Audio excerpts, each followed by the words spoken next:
Now at 9, Joplin police arrest a woman after recovering 98 catalytic converters. Plus, as COVID hospitalizations increase in places like Kansas City, we'll hear how hospitals here in our area are faring so far. A nonprofit group comes up with a creative way to encourage economic growth in Granby, Missouri. I'm Kate Kelly with why this shop is more than a thrift. The 4 states' most watched news starts now. Thanks for joining us tonight. I'm Dow Quick. Catalytic converters are big targets for thieves.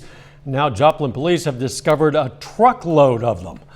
Police recovered 98 catalytic converters while serving a search warrant on North Walnut in Joplin as part of an ongoing investigation into a rash of catalytic converter thefts around the area. These devices that reduce toxic emissions from vehicles contain precious metals and can draw big bucks for scrap. Investigators estimate this haul is worth about $60,000. They've arrested the resident, Pamela Sims, but at last report, the prosecutor had not yet filed formal charges. This isn't Sims' first run-in with the law. Authorities charged Sims with receiving stolen property in September of 2020 after authorities recovered 24 catalytic converters from the same home. That case is not yet resolved.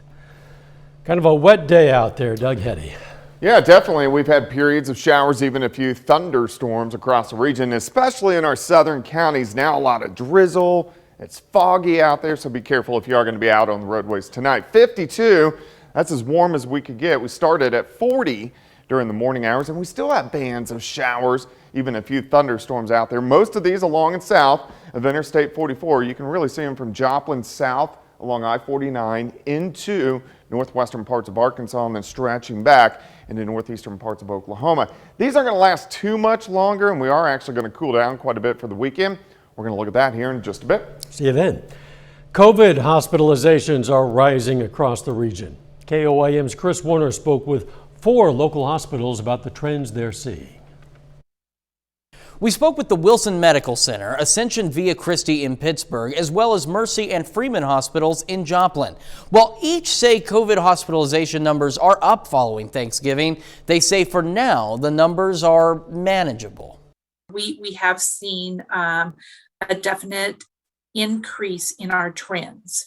To this point, it is manageable. And, we are preparing for what will come probably in the next 3 to 8 weeks after Christmas, New Year's. Donna Stokes with Mercy Hospital is echoing what her colleagues across our area are seeing in terms of COVID hospitalizations. Janice Reese with the Wilson Medical Center in Neodesha says there's something else they're seeing that's leading to that increase in COVID numbers overall. We're actually starting to see an increase in our testing. So I think naturally there's a possibility that we're going to see a continuation of, an increase in COVID cases. Reese says it's possible that increase in testing is a result of people playing it safe ahead of visits with loved ones over the holiday or from those who already had that visit but now aren't feeling well. In Pittsburgh, Drew Talbot with Ascension Via Christi says they're a bit busier with COVID patients. We're operating right now pretty close to capacity. It really depends on our ability to discharge those that are healthy enough to go home. Talbot says they're closely monitoring the trends in the area. Dr. Rob McNabb with Freeman Health System in Joplin says another issue some are facing is not a lack of beds or supplies, but a lack of a more valuable asset. What is more difficult to control is the attrition rate of your healthcare staff. As they retire, burn out, look for other opportunities. Being a healthcare worker in a pandemic is about as unfun a situation as you can have. Dr. McNabb says right now they're okay on staffing for current caseloads, and they do feel comfortable should there be a surge of patients, but like the other hospitals, they're closely monitoring those trends. I'm Chris Warner for KOAM News. As the Omicron variant continues to spread across our country, health officials are working hard to make sure schools stay open. Reporter Jonathan Seri has more from Atlanta. We are looking at a winter of severe illness and death for unvaccinated. President Biden pleading with the public to reconsider holiday travel plans as the Omicron variant spreads rapidly. Health officials say vaccines are the best way to protect against the new surge, but on Thursday, the CDC changed its vaccine guidelines, now recommending Pfizer and Moderna shots over the single-dose Johnson & Johnson, which has been linked to rare blood clots in a growing number of patients. That may be a higher risk than the severity of COVID itself. So when we're always trying to balance that risk-benefit ratio, it just may not make sense. Omicron cases have now been confirmed in at least 39 states as the variant moves across the country. A new study found Omicron infects and multiplies in human airways 70 times faster than other strains, but it's much slower in infecting the lungs themselves, which may explain why Omicron appears more contagious but less deadly.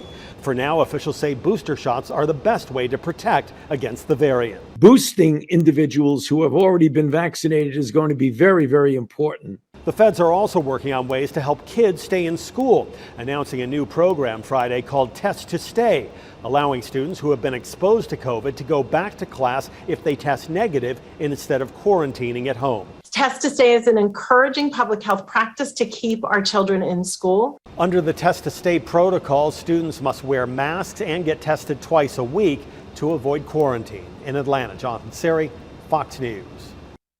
Pfizer says young children may need a third dose of the COVID-19 vaccine to provide more protection.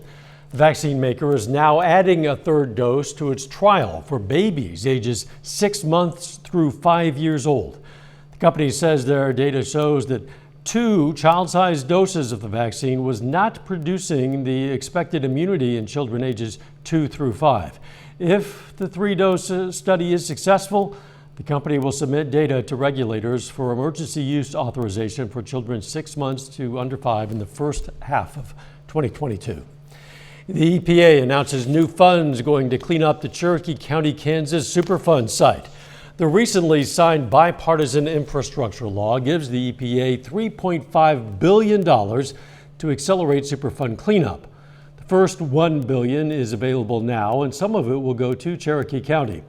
That Superfund site covers about 115 square miles contaminated with lead and zinc from decades of mining in the area. Millions of people today went to theaters to watch the new Spider-Man movie, No Way Home, but one area showing had a special treat. The web slingers themselves showed up in Web City at the Route 66 movie theater. Members of the League of Southwest Missouri dressed up as Peter Parker, Miles Morales, Gwen Stacy, and Captain America for the premiere. We like supporting this theater, and the new Spider-Man movie just came out. Great movie, by the way. You guys should all go out and see it. But we like to support local businesses and local charities, just anything we can to help out the community. Well said, Captain. When you're not showing at theaters, well, the League works with charities to support area children. An area organization that supports Native American students hosted a scholarship fundraiser with a holiday twist. The All Tribes Education Consortium, or ATEC, sold chili and cinnamon rolls, holiday candies, and arts and crafts as part of the Waterlicious Market in Quapaw, Oklahoma. All of the money raised from the event is going to the organization's scholarship fund for Native American students. We're a nonprofit. We solely depend on fundraisers and donations. We raise money for Native American students here in the area for college. It's not a large scholarship, but it's enough to help with books and getting them started.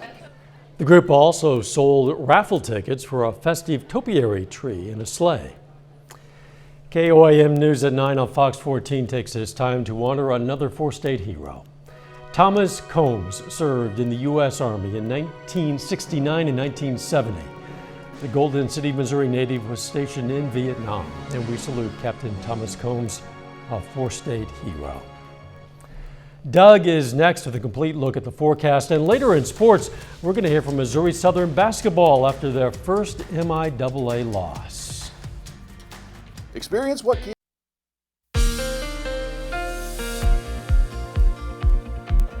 Well, it's turned out to be a wet, kind of dreary day across the region. We've had showers, even thunderstorms, especially in our southern counties, mainly along and south of Interstate 44. North of I-44 and on the Kansas side, mainly just clouds and some drizzle throughout the daytime hours for us today. But we're going to continue to see these showers and thunderstorms over the next several hours into the middle of the night. Then finally, it'll start to push east, but you can see kind of regenerating a little bit right on the south side of the city. And again, there are some rumbles of thunder, nothing strong, nothing severe within these showers and thunderstorms. But north side of the city, Oronogo, Webb City, Carthage, Carl Junction, just cloudy and drizzle.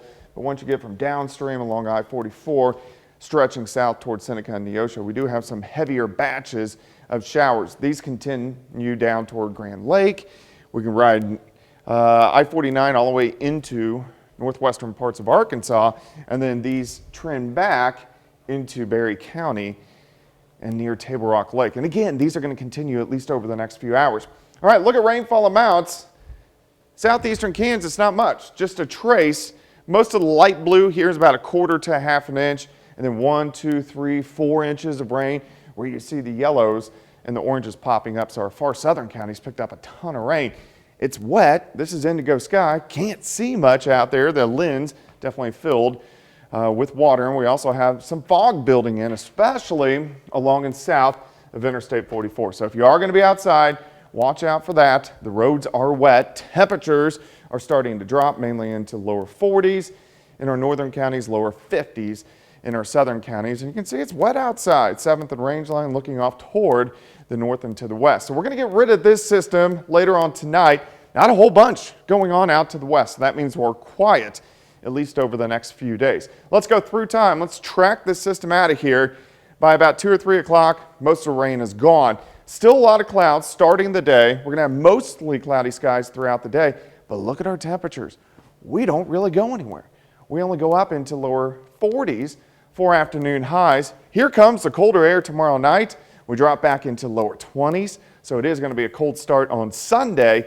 Then we get southerly winds on Sunday. It's not going to help our temps out a ton. We go into the mid 40s for afternoon highs. So the weekend in general is going to be pretty chilly. Let's go through next week. We do start to warm things up Monday into Tuesday, Wednesday. Then we do have a weak system that comes in on Thursday that should give us some showers. And we cool down a little bit by the time we head into Friday and warm right back up for Christmas Day. In fact, we could be looking at record highs for Christmas Day, pushing 70 degrees. So, not a white Christmas. 42 for us tomorrow, 45 Sunday, 51 on Monday. Few showers on Thursday. Christmas Eve, a balmy 61. Wow. Yeah. If it's snowing at 61 and 70, then something's wrong. We got a That's problem. not snow, that's ash. Yeah. Thanks, Doug. Coming up, more federal help for tornado survivors. Kentucky marks 1 week since deadly tornadoes touched down, destroying homes and killing dozens of people. I'm Mallory Rivera in Washington with what the federal government is doing to help coming up. COVID-19.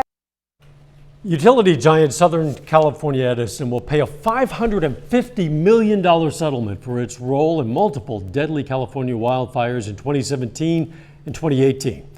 The electric supply company says the SCE is required to give $110 million to the state's general fund, $65 million to safety measures, and $375 million toward cost recovery. The utility will not be allowed to pass those costs on to customers.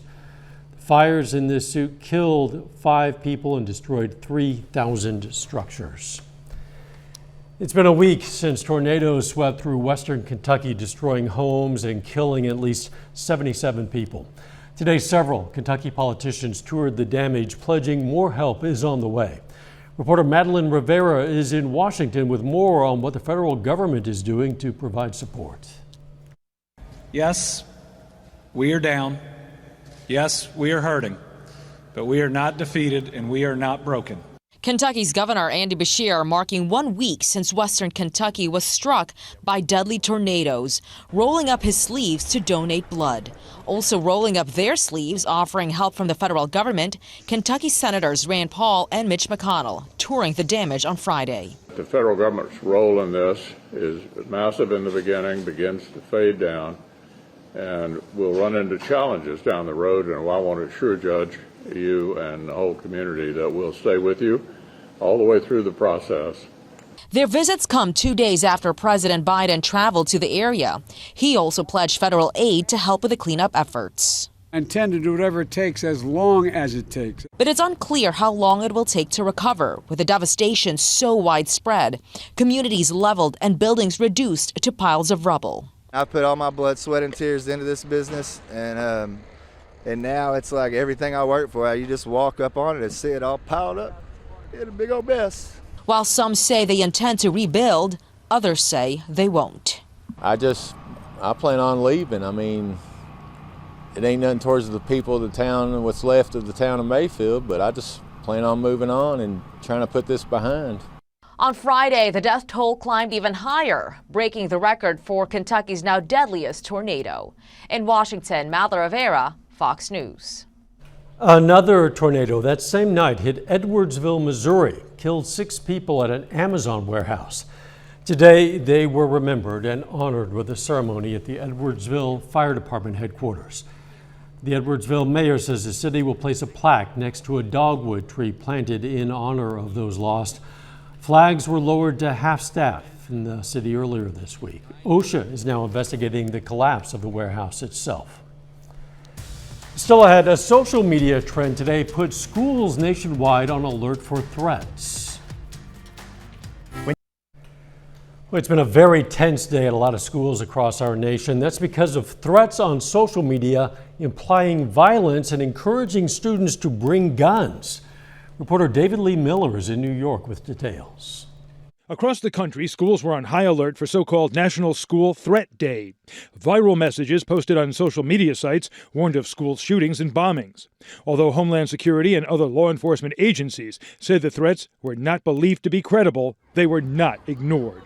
In Salt Lake City, a student who posted a photo holding a gun was arrested with the weapon and ammunition on school grounds. When the students showed up, our officers immediately took them into custody and located on that student both a gun and ammunition. In the wake of the threat, some schools canceled classes or increased security. Lincoln High School in Tacoma, Washington went into modified lockdown with all exterior doors locked. It's crazy, scary. I mean, nothing like this has happened before. Multiple reports say many of the threats were posted on TikTok. In a statement, the company said in part, quote, "We've exhaustively searched for content that promotes violence at schools today, but have still found nothing. What we find are videos discussing this rumor and warning others to stay safe." The statement goes on to say, quote, "We're working to remove alarmist warnings that violate our misinformation policy." In New York City, the Department of Education is asking parents to tell their children about the consequences of making threats on social media that could, quote, "jeopardize their bright futures." The police commissioner in Nassau County, New York, warns that anyone with access to the internet can create fear. You take a stock photo of a weapon, you put that onto a post, and then you write underneath it, "I got guns, I'm going to shoot up the school." According to the FBI, in addition to violating local laws, posting a hoax threat against a school is a federal crime. The consequences are real, up to 5 years in federal prison. In New York, David Lee Miller, Fox News. Coming up, what a new study shows about why we tend to repeat our breakfast meals more than others. Breakfast may be considered the most important meal of the day, but it's also the most consistent, according to a new study.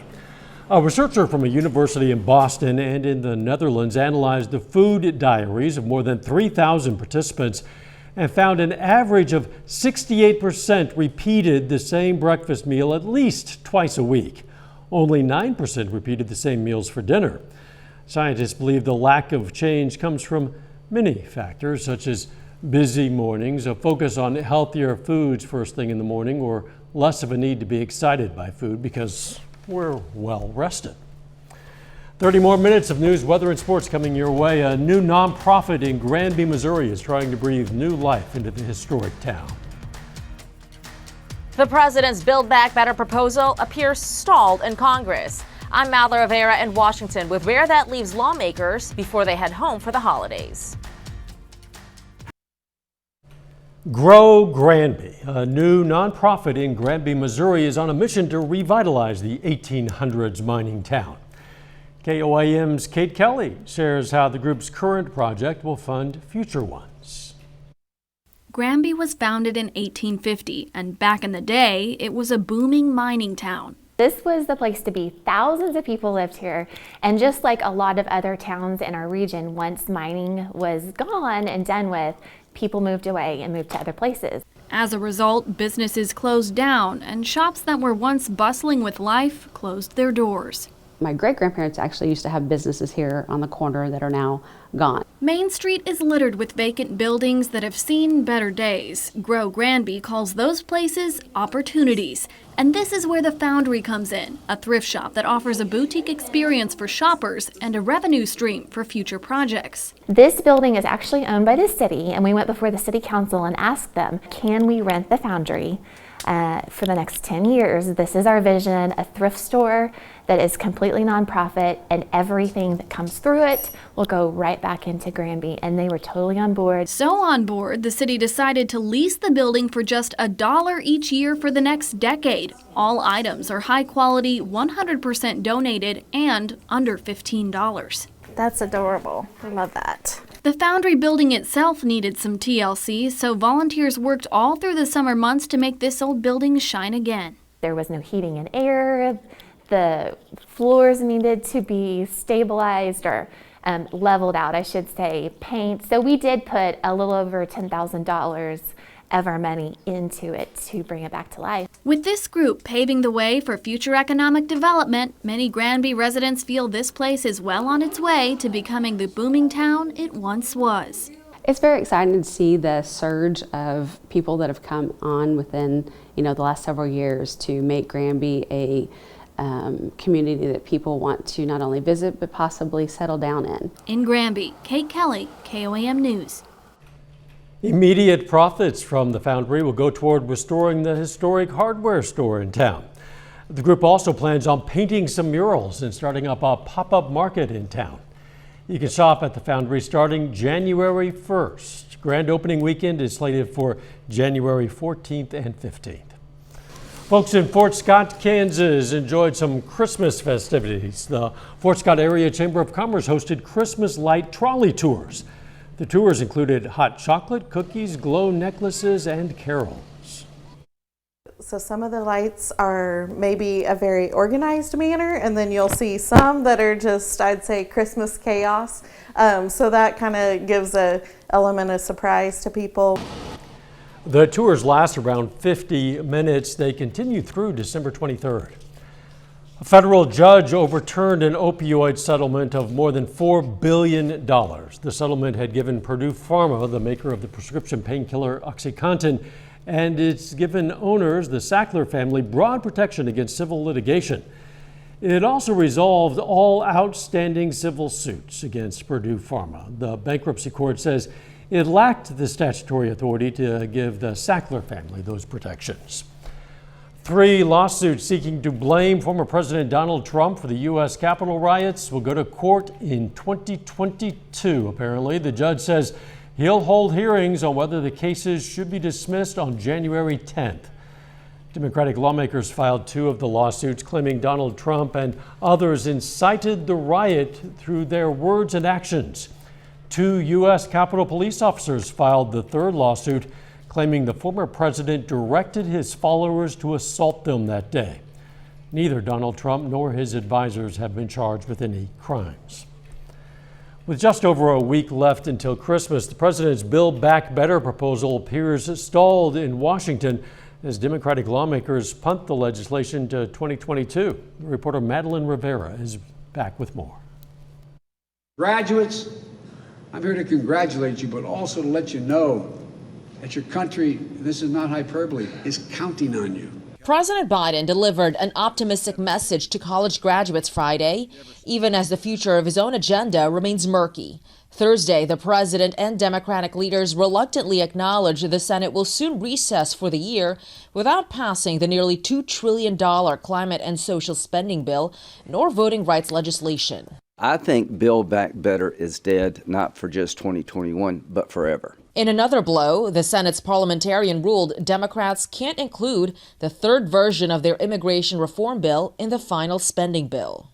They've kind of ending this whole year really in a bad spot, and it's going to be interesting to watch. How do they try to come forward? What is their strategy? And 2022 is shaping up to be just as murky, given moderate Democrats Joe Manchin and Kyrsten Sinema remain opposed to changing the Senate's filibuster rules, a move that would allow Democrats to pass agenda items with just 50 votes. Nobody said this was going to be easy. So the conversation is now, well, how do we reform the filibuster and frankly restore the Senate to an era of productivity? Senate Democrats are vowing to remain in Washington to wrap up other items before they leave for Christmas break, including confirming the president's executive and judicial nominees, as well as his picks for ambassador.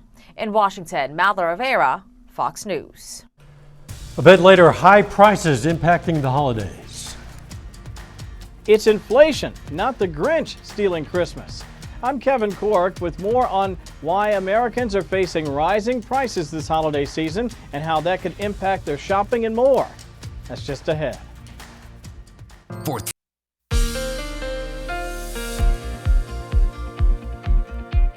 Turned out to be a gloomy Friday for us today, but it is Friday heading into the weekend, and all this rain that we've had today, especially along and south of I-44. If you live in Chanute, Iola, Yates Center, you're saying, what rain? But mainly along and south of Interstate 44, all this rain's going to work out of here as we head into the weekend. But we still have it going on, especially from the metro south into northwestern parts of Arkansas. In fact, let's zoom in just a little bit. Even some moderate showers just south of Carthage, right along I-49 and then the 249 loop, and then heading south, I-49 toward Neosho. This continues south through Newton County, back through Ottawa County, Delaware County, so Grand Lake, and then all through McDonald County, and very heavy amounts of rain, Berry County. Our southern counties have picked up 4, 5, 6 inches of rain throughout the daytime hours today. So a lot of flash flooding in our southern counties, but a very sharp cutoff to the north. So several inches to about a half an inch to about a quarter of an inch to some drizzle to absolutely nothing. So it just depends on where you live. But all this rain slowly going to work out of here. Gloomy. Indigo Sky Casino and Resort. This is a live shot. Very gloomy outside. Also foggy. The fog's really building in southwestern Missouri, northeastern Oklahoma. So be careful if you're going to be on the roadways tonight. Temperatures eventually are really going to drop. We're in the lower 40s northern counties. Still mid-50s in our southern counties, but everybody will drop back into the upper 30s later on tonight. At the airport, 47 northwesterly winds, 5 to 10. Of course, humidity is on the high side, will stay on the high side. So this system's working east. If we look west, not a whole bunch going on. So we don't have any big storm systems moving in over the next few days. So we're going to dry out as we head into the weekend. All these showers work out of here over the next couple hours. A lot of clouds into the morning hours. Still mostly cloudy skies all day long, but our temperatures really just struggle to warm up. 37 in the morning, 40 by noon, and then we actually back down into the upper 30s during the afternoon. We really drop tomorrow night all the way down into the lower 20s for overnight lows. So super cold nights Saturday night. As we work into Sunday, we should have plenty of sunshine, just temperatures still kind of struggling to warm up as we only go into the mid 40s for highs. We do turn the corner next week. We go back into the 50s on Monday. We stay into the 50s Tuesday, Wednesday. We do get a weak system in here on Thursday, but it looks like rain. So I don't foresee a white Christmas. May be able to give you a very warm Christmas. We warm through the 50s. Look at Christmas Eve, 61 degrees. Look at Christmas Day, 70 degrees, near record highs. Now, still tracking a big system right before New Year's. If we can get the Arctic air, we'll get a good snow. So we'll keep our eyes on that over the next 10, 12 days. Santa's not going to need the coat. No. Bermuda shorts. Yeah, absolutely. Next time. Coming up in sports, we're going to hear from Missouri Southern basketball following their loss, their first MIAA loss. Plus, Kennedy Dury. It's a big milestone in her high school basketball career. Danny Terzer has that and more next.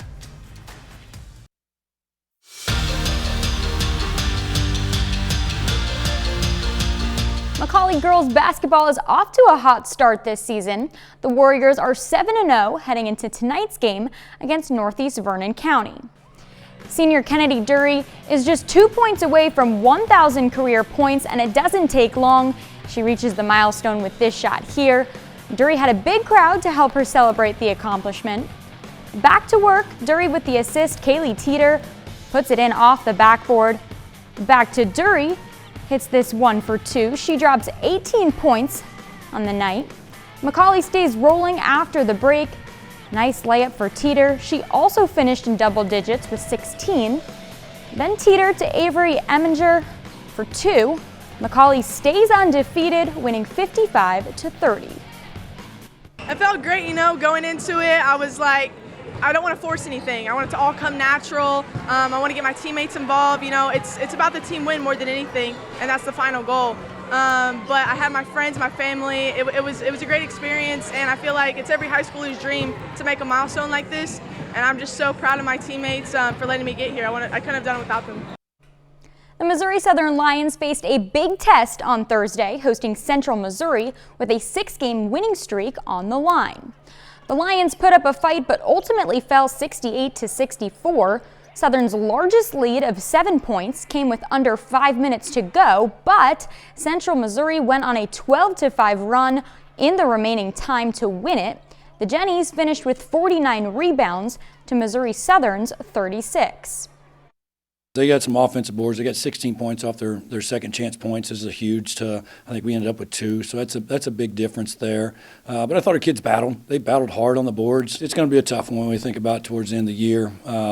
Ifs, ands, and buts. But we can't do anything about it now. It's a loss against a very good team. We got to look at the film. I'll look at the film tonight, and then we got to bounce back tomorrow, be ready to practice. And we got Lincoln coming in on Saturday, who's a very athletic team that really crashed the offensive board. So we may have to work a little bit on rebounding tomorrow. The Kansas City Chiefs won their 7th straight on Thursday, a huge AFC victory over the Chargers. The Chiefs superstars showed up big in the win. Tyreek Hill had 12 receptions for 148 yards and a touchdown. And then there was Travis Kelce.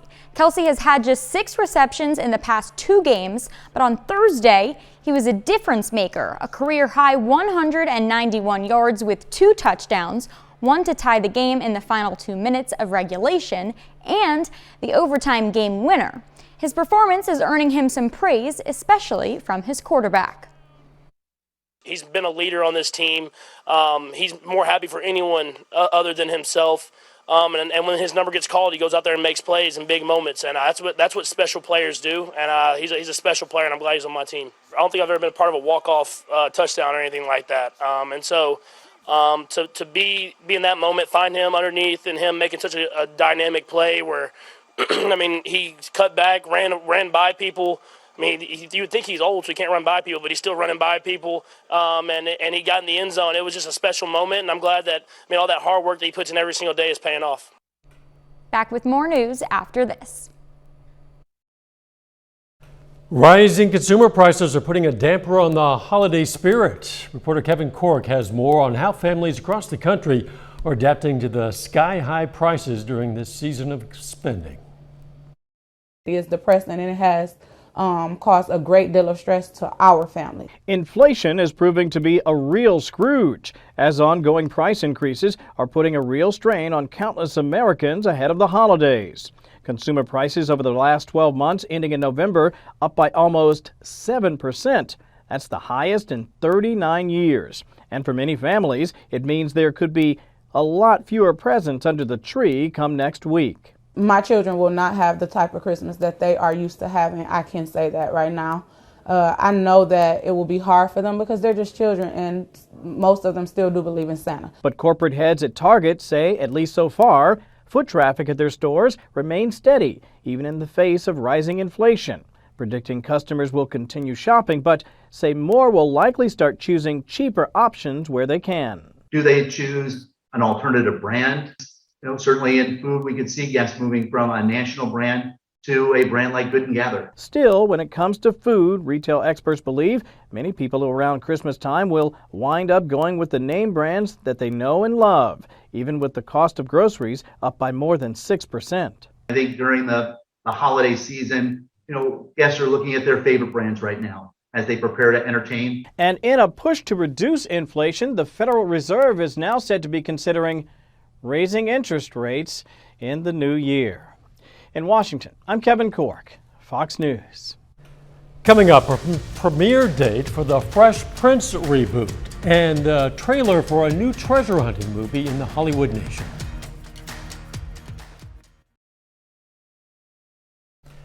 A rap star partners up with a streaming giant. The Fresh Prince of Bel-Air reboot gets a premiere date and more. Reporter Kristen Goodwin has the latest from the Hollywood nation. There are just hundreds of snakes in this temple just waiting for us to show up. Bullock searches for ancient treasure. The new Fresh Prince gets a date, and Stallion makes a deal in the Hollywood nation. Megan Thee Stallion is bringing her savage style to Netflix. The Grammy Award-winning rap star signed an exclusive first-look deal with the streaming giant to create and executive produce new series and other projects. This is a story.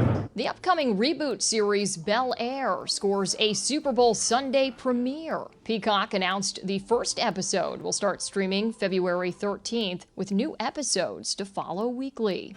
To a night of new friends! Hulu has released the first trailer to How I Met Your Father. The comedy is set in the near future and centers on Hilary Duff's character Sophie telling her son how she met his father, taking her back to 2021 as she and her friends navigate the New York singles scene. It premieres January 18th. We need you to promote your new book on the Lost City. And another trailer to check out, the action-adventure comedy The Lost City, starring Sandra Bullock and Channing Tatum. Bullock plays a romance novelist kidnapped by an eccentric billionaire in hopes that she can lead him to the ancient treasures from her latest story. Tatum stars as the cover model and hero from her books who sets out to rescue her. Daniel Radcliffe plays the villain, and Brad Pitt makes a cameo. The Lost City debuts in theaters March 25th. In Hollywood, Kristen Goodwin, Fox News.